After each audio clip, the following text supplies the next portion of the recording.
kapag ito nangalawang pa, ewan ko na lang. Siguradong kikiligin na naman si Commander pag nakita niya to. Tara, samahan niyo akong mag-unboxing at mag-assemble ng napakainam kong tauban ng plato. Tinesting ko agad kung namamagnet kasi kung tunay yung stainless yan, hindi tatalab yung magnet. Parang ganyan. May user manual na kasama yan kaya napakadali lang i-assemble. Pinaglalabas ko muna lahat, saka ko binasa yung manual para alam ko kung ano yung unay kakabit. Talagang wala kang makikitang hindi stainless. Bukod dito sa pinakanab ng pintuan. Ultimo yung mga tornilyo stainless din eh. Na malapit naman buo. Kung may plano din kayong bumili ng tauban ng plato, kung ako sa inyo, dito na kayo mag-invest sa ganitong klaseng tauban, yung stainless na. Sabihin na natin may presyo ng konti, pero at least diba, alam mong pang matagalan. Maganda patingnan, tsaka mukhang pang mayaman.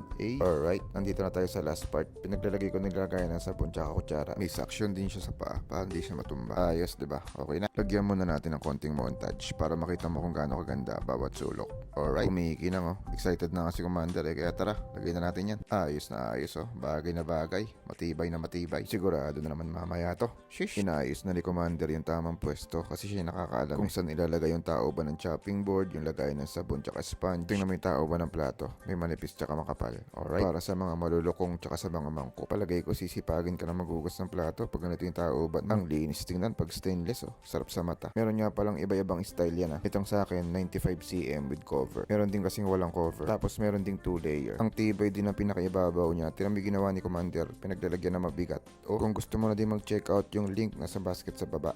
Let's go!